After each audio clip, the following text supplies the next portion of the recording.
They fined me $250,000. Yes, you heard that right. $250,000. All because I dared to live my life the way I wanted. But instead of breaking me, instead of making me bow down, that fine turned into the most powerful decision of my life. You won't believe how it all unfolded, so listen closely, because this story is not just about money, it's about pride, courage, and fighting back when everyone expects you to give up. The morning it all began, I opened my mailbox and saw a thick envelope. I thought maybe it was just another boring HOA notice, the kind they love to send every week. But when I opened it, my hands literally froze. Inside was a letter demanding $250,000. My heart dropped, my stomach twisted, and I just stood there, staring at the paper like it couldn't be real. How could any neighborhood association think they had the right to ruin someone's life like that? I sat down at my kitchen table, the letter shaking in my hand. I read every word over and over, trying to make sense of it. They said I had violated multiple community rules. They said my property didn't match their standards. They even said I had caused damage to the neighborhood's reputation. Their words felt like a slap across the face. Damage? Really? Just because I didn't fit into their perfect little box, they wanted to crush me? For years, I had watched this HOA act like kings of the block. They told people what flowers they could plant, what cars they could park, even how long holiday lights could stay up. At first, I thought it was annoying, but harmless. But slowly, I saw how cruel they could be. A neighbor once got fined for letting his kid draw chalk art on the sidewalk. Another was forced to repaint her front door 3 times, just because the board didn't like the shade of blue she chose. It was all control, all power, and now they had decided to make me their biggest target. The fine wasn't just money. It was intimidation.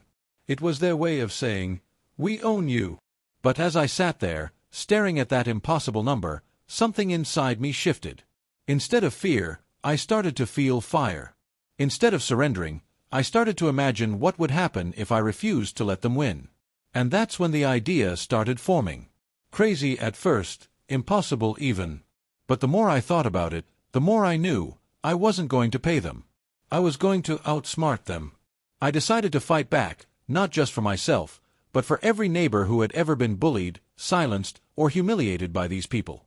But how do you fight an HOA with lawyers, power, and endless rules on their side? That was the question haunting me as I tried to sleep that night. The anger kept me awake, but so did the vision of freedom, a life where their threats meant nothing. The next morning, I poured myself a cup of coffee and opened my laptop. If I was going to win, I needed to know everything about them. I started digging through public records. I searched for financial statements, meeting minutes, anything that would reveal how they operated. And what I found shocked me. This HOA wasn't just strict, they were greedy. Every year, they collected thousands in fees from homeowners, but the money seemed to vanish. The playground was falling apart. The pool had been closed for months.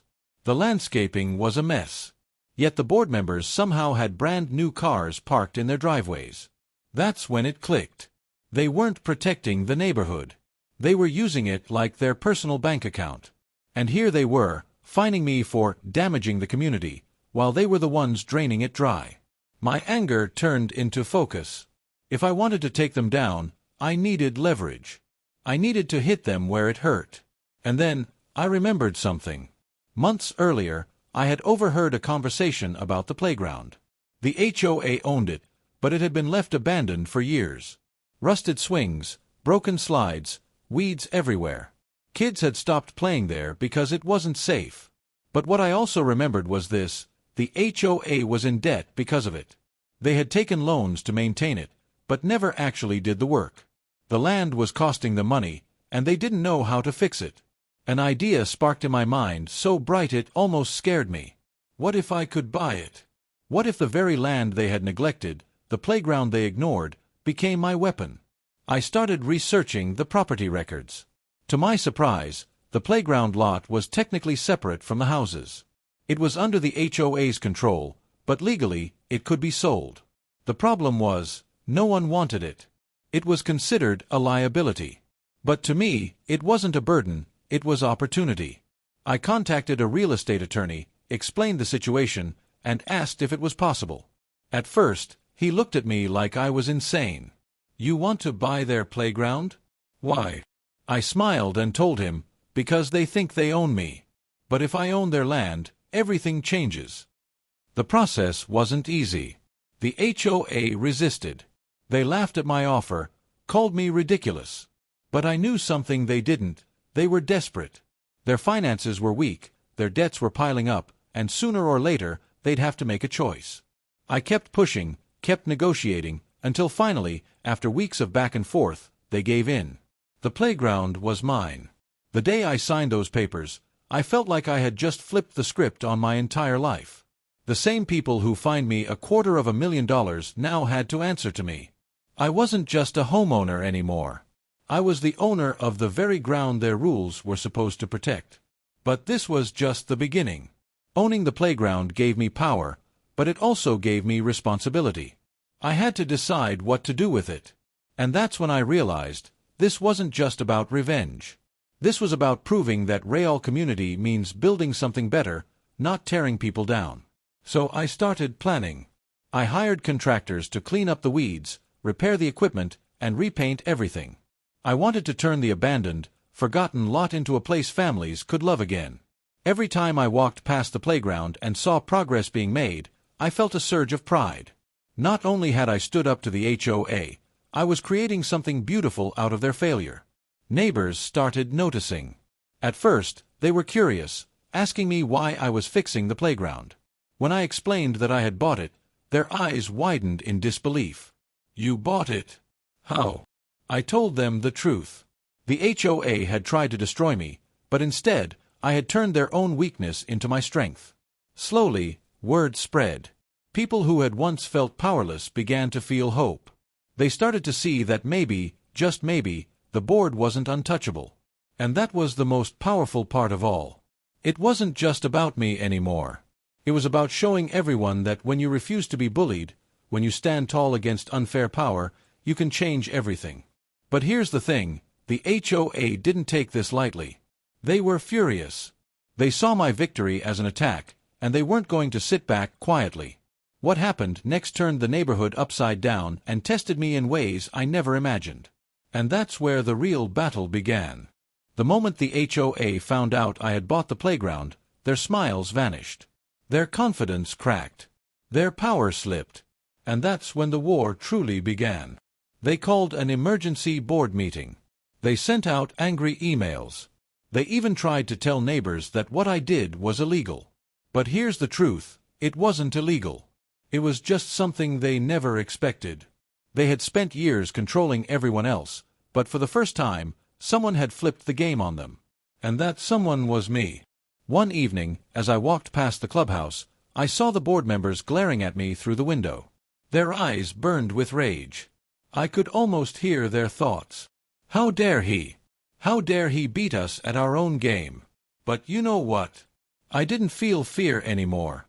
I felt strength. Because when you've already been hit with a $250,000 fine, what else can they really do? The letters started coming again. This time, they accused me of trespassing on their land.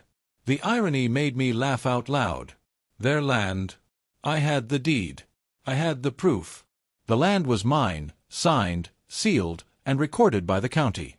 I wasn't trespassing. I was the owner. And every time they tried to push back, I pushed harder. But it wasn't just about legal papers anymore. It was about showing the entire neighborhood that the HOA's threats were empty. So I kept fixing the playground. I added fresh paint. I planted flowers. I put up a new swing set that sparkled in the sun. And then, the most powerful thing happened. Kids started coming back. The first time I saw children laughing on the swings, I almost cried. Their joy was pure. Their laughter was loud. And it cut through all the bitterness the HOA had spread for years. Parents stood nearby, smiling, relieved that their kids finally had a safe place again. One mom came up to me and whispered, "Thank you. You did what they never cared to do." Those words lit a fire in my heart that no fine, no threat, no board member could ever put out. But as the playground came alive, the HOA grew darker. They filed complaints. They sent lawyers. They even tried to buy the land back from me at double the price. But I refused. It wasn't about money anymore. It was about principle. They wanted to erase my victory, but I wasn't going to let them rewrite the story. So I did something bold. I hosted a block party, right on the playground. I invited every neighbor, every family, every person who had ever felt crushed by the HOA's rules. Music filled the air. Kids ran across the grass. People shared food, laughter, and stories. And for the first time in years, the neighborhood felt free. The board members didn't show up. They sat in their houses, blinds drawn, furious that they were losing control. But deep down, they knew the truth. Their reign of fear was cracking. Their so-called authority was slipping away. Because when people come together, no board, no rule, no fine can stand in the way. That night, as I looked around at the smiling faces, I realized something. Buying the playground wasn't just a personal victory. It was a symbol. It showed everyone that power only works if you give in to it. And once you stop being afraid, the chains fall off. But the fight wasn't over yet. The HOA escalated. They tried to drag me to court, claiming I had defamed them by exposing their mismanagement.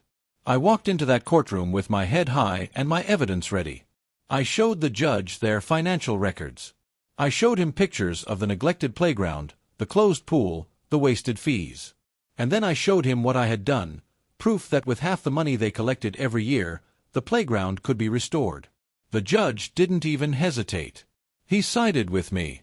He called their actions abusive and unreasonable. The HOA's case collapsed, and their humiliation was complete. The same board that fined me $250,000 had just been publicly exposed for what they really were, greedy bullies hiding behind rules. After that, everything changed. Neighbors started demanding answers. They wanted transparency. They wanted accountability. And slowly, the board members began to resign, one by one. The power they held for years slipped right out of their hands, replaced by something stronger, unity. The most unforgettable moment came months later, when the neighborhood voted for a new board. This time, it wasn't filled with power-hungry tyrants. It was filled with parents, teachers, and ordinary people who actually cared. People who wanted to build, not break. People who understood that a community is not about control, it's about connection. And you know what? They asked me to join. At first, I laughed. Me? The guy who once got fined $250,000? But then I realized, maybe that's exactly why I should. Because sometimes, the people who fight the hardest against broken systems are the ones who can rebuild them the best.